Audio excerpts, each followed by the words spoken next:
এর নাম ওয়াসিফ। তোমার মায়ের নাম কি বাবা বলো তো? সাবিকুন। ওর মতন শয়তান আমার মা না। থাক, বুঝতে পারছেন? আমার মেয়ের কাছে শোনেন, এইটাই আমার মেয়ে ওয়ারিশা। দেখছেন আপনারা? এরপরে আপনারা বলেন আমি মিথ্যে বলি, আরও প্রুফ দিতেছি, এখন প্রুফ নেন। আমার বিয়ের ছবি, আমার যে বিয়ের ছবি আছে সেগুলো আমি এখন দেখাইতেছি, দেখেন। এই যে সাবিকুন নাহারের বিয়ের প্রথম দিনের ছবি, যেদিন কাবিন হয়। আরও আমি দেখাইতেছি আপনাদের। এই হলো ও সই করতেছে কাবিন নামায়, এবং ওর মা পিছনে হাত দিয়ে মুখ ঢেকে রাখছে, এবং ওর দুলাভাই শাহাবুদ্দিন।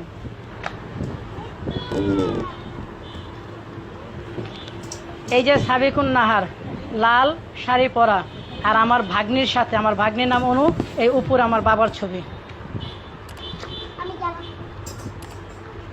ঠিক আছে, যাও বাবা।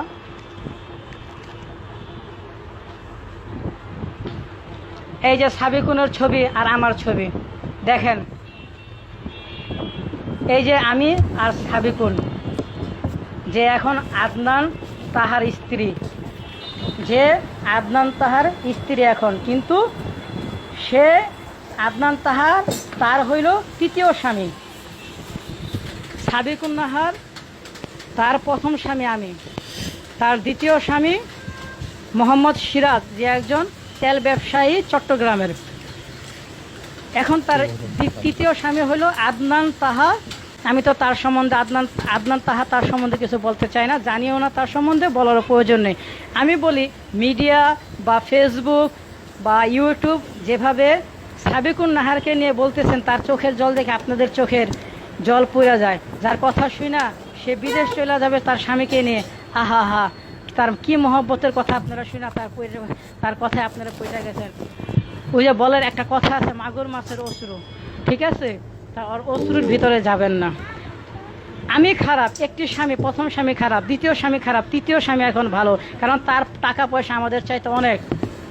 সে তার গাড়ি আছে, বাড়ি আছে, বাড়ি আমারও আছে, 6তলা বিল্ডিং, আমার নিজের একটা ফ্ল্যাট আছে, 2টা ফ্ল্যাট, ঠিক আছে? তারপরেও ও আমার চাইতে বড় আরেকজনকে ধরছে, তারও বিশাল 6তলা বাড়ি ছিল, ঠিক আছে? ব্যবসা আছে, তারে ছেড়া সে আরেকটা ধরছে, এবং প্রতিজনের কাছ থেকে ও দেনমোহরের টাকাগুলো তুইলা নেয়। কিছুদিন আমার সাথে তো 7 বছরের সংসার, পৌনে 7 বছর বা 7 বছর সংসার। এই 7 বছরের সংসারে ও যদি আমাকে ছেড়ে, আমার সন্তানদের ছেড়ে চলে যেতে পারে, তা ও আর কার হবে? ও আমার সাভারের জমি অর্জন আমার বিক্রি করতে হয়েছে বাড়ি করার জন্য। বাড়ি করো, বাড়ি করো, বাড়ি করো, বেশি দামের জমি কম দামে বিক্রি করে আসছি। আমার সিঙ্গাপুরে ছিলাম, সিঙ্গাপুরের টাকাগুলো বৈশা ওরে নিয়ে ভেঙে খাইছি। ও যা বলছে তা শুনছি।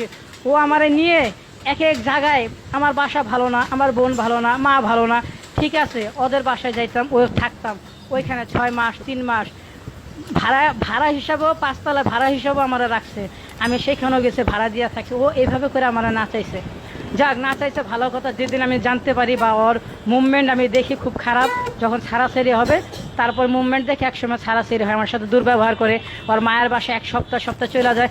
আমার সন্তানগুলারে আমার বাড়িতে রাইখা, আমার বাড়িতে রাইখা ওর মার বাসায় 1 সপ্তাহ করে চলে যেত। এইটা সেই সাবিকুন নাহার, যার অশ্রু দেখে আজকে সারা বাংলার মানুষ কাতর হয়ে গেছেন। কিন্তু আমি তো জানি ওর অশ্রুর ভিতরে কি, ওর ঘুমটার তলে হেমটান আছে, ওর ঘুমটার তলে হেমটান আছে। ও সমস্ত পর্দাশীল মহিলাদের, পর্দাশীল মা বোনদের ওই কলঙ্কিত করছে। ওর পর্দা আছে, কিন্তু পর্দার ভিতরে আর কিছুই নাই, সব খারাপ আর খারাপ, খারাপ আর খারাপ।